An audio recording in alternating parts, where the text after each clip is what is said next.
My name is Lisa Natoli, and I'm known as a spiritual teacher. I teach about healing and awakening and transformation.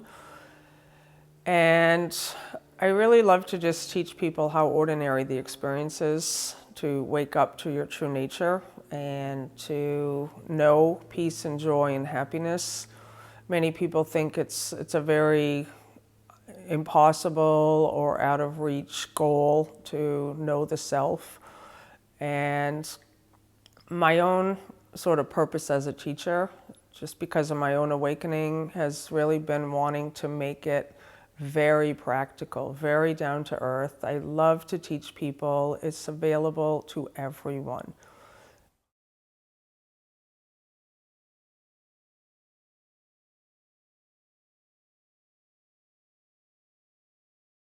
Yeah, awakening is the recognition of your true nature. And it's the realization of what you really are, which is consciousness. And consciousness is just one word for many words that people use for awareness, life, love, God, light. It's like waking up to the recognition that I'm not this body, that I am that which never dies and that which is never born. And the easiest way for me, that was a very difficult idea for me. I've been on a spiritual path since 1992.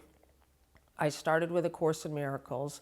I studied it religiously. I mean, I was someone who was so committed to knowing the self, knowing God, waking up.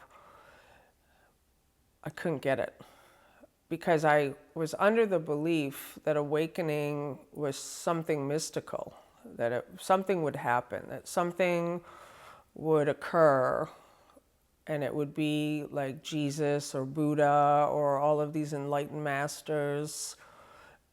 And it wasn't happening for me. I couldn't understand, like, why am I so committed? And I'm having deep moments of peace and happiness and joy and still struggling.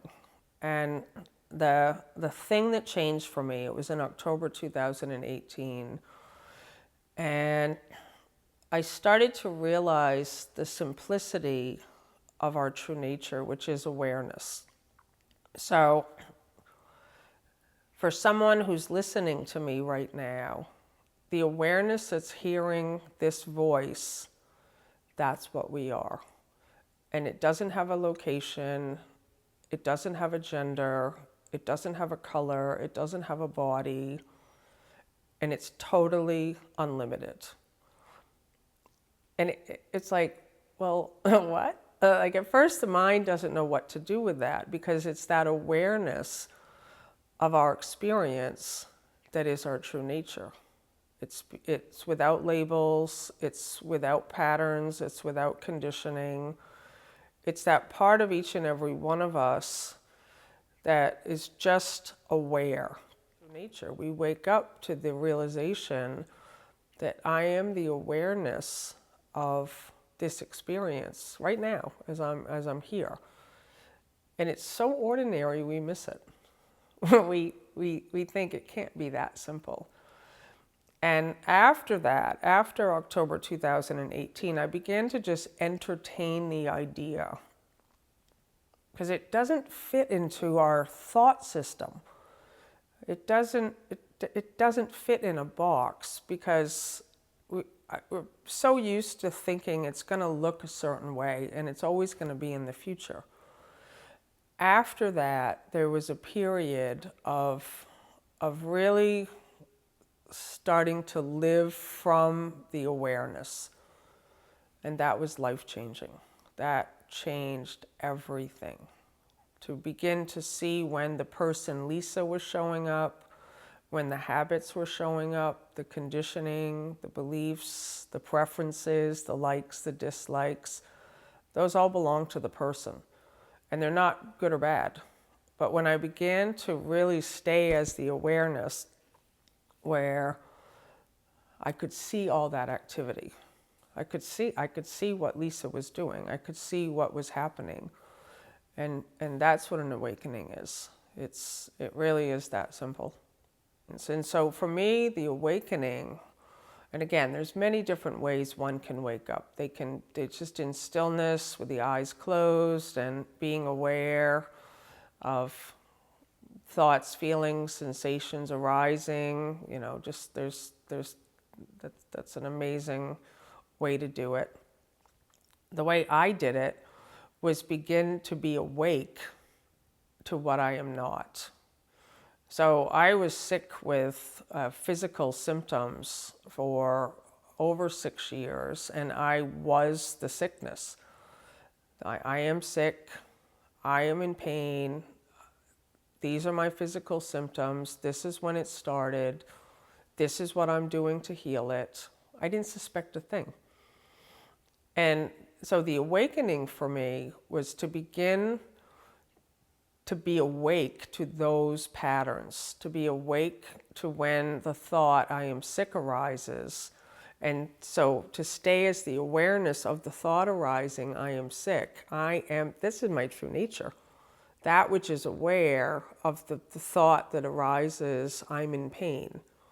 So now there's a distance between, you're no longer so identified, I'm sick, I'm in pain, this hurts, I don't like this. Why is this happening? This shouldn't be happening. This is how it started. This is how I think it started. So the awakening, and again, it can happen many different ways. It can happen very spontaneous for people, or it can be gradual. And me, it was a very gradual thing where there was a distance between the experience of the body and the awareness of the body. And the more that I stayed as the awareness of the experience, where I no longer identified myself as someone that is sick. And I started to more and more abide as the awareness, as consciousness, as love. And all of that just started to disappear. It was no longer my experience. It was no longer an identification with that which was happening.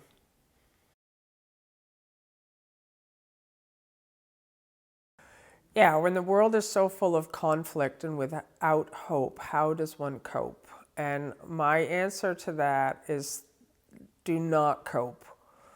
It's the coping that's the problem. And that's exactly what everyone is doing. Everyone is coping with the world problems. And what it looks like is addiction, the social media, and it's like we're doing things because we're trying to cope with the suffering. We're trying to manage how we feel and bring ourselves out of the discomfort. So we see just a lot of distraction in the world. So coping is actually the one thing you don't want to do. You do not want to cope, because coping will keep the personal self-identity, makes you feel like you're out of discomfort, but you're not.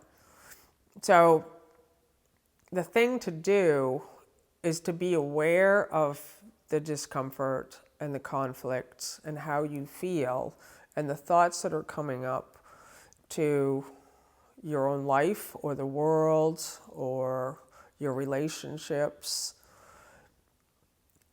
and stay in the discomfort. And that's the opposite of what we've been taught in the world, because we're taught we can do things. We can do things to get out of the discomfort so that we can feel better. Anybody can tell me it's never worked. You solve it, you go and you start eating, you start drinking, you start smoking, you watch TV, you binging on your electronics, whatever it is people do to cope and manage, because they don't want to feel these emotions. They don't want to be with them. So we push them down. We just like, I don't like this feeling. So to start welcoming the feeling, welcome the discomfort, welcome everything without trying to change anything. And that's the key. You're not trying to change your overeating or your whatever you're doing excessively, whatever the addiction is. You're not doing any of this to change the thing that you're using as the mechanism for coping. But what happens is that when you stand present as presence in the discomfort, things do fall away and things do change. And so to me, that was a game changer, because my whole life was like, this shouldn't be happening. I have to do something. And I had evidence from the past where I had maybe lost weight. I'd been on a diet and I lost weight, but then I gained it all back again because I hadn't gotten to the cause of the problem. I was dealing with the effect. But as soon as I started getting to the cause, which is the personal self-identity, which is the problem, and I just let myself welcome the overweight body, welcome the sickness, welcome the alcoholism, welcome the cigarette smoking, welcome all of those things without trying to change them. One by one, things just started falling away. And the paradox is, I didn't need them to fall away. I wasn't trying to make them fall away. I would have been happy even if nothing changed. That was it. Because the mind will get in there. Oh, we're doing this technique now so that I can lose weight. Or I'm doing this technique now so I can have a better life. And so you just want to be aware, oh, that's the pattern. That's the personal self-identity. And so this is why I think a teacher is important, because a teacher can really highlight like the roadblocks for a moment. You just need a teacher for a moment who can really just guide you, who can really shine a light on the path and can see, oh, okay, I see what's happening here. No judgment. But it just makes things much easier and faster. And so that would be my answer. Don't cope.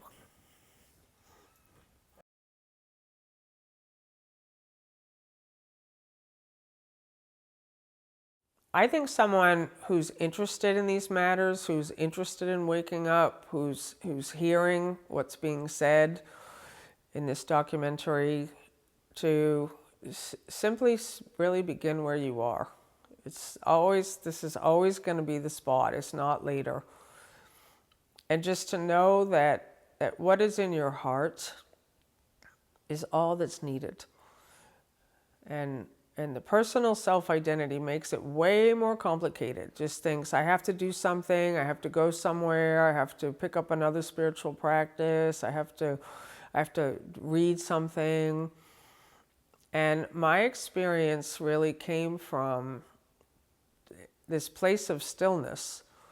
It's like it's because that call for awakening is the self. It's coming from the self. It's coming from consciousness. Everything in life, that's why we look outside of ourselves for happiness and peace and joy. Because it's calling us back. It's been calling us back forever. Every single thing in life is trying to get our attention, for us to turn our attention from the external to within. And you discover there is no external and there is no within. But that's the starting place.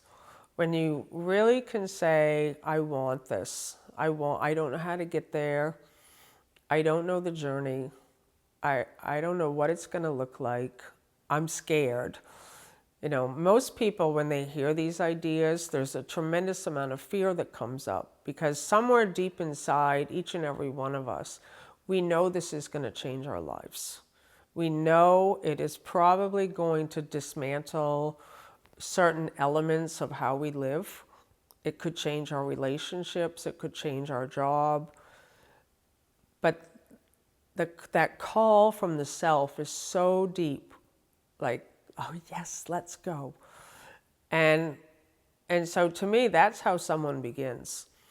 Like, I think if someone is hearing this and they're listening and they say, I want to know the self, I want to experience peace and joy and happiness, I want to stop struggling, yes, like, take me there, show me, tell me. And it really does begin right here in this moment with that desire. And then, for me, it began with that one word, welcome. Welcome everything. Just welcome everything exactly as it is. And that's how it happened for me. Many different people explain it in different ways. They say all paths lead to God. All paths lead to the mountain. But whatever someone is feeling that in their heart, and they're feeling that call, like, to me, that's all that's needed.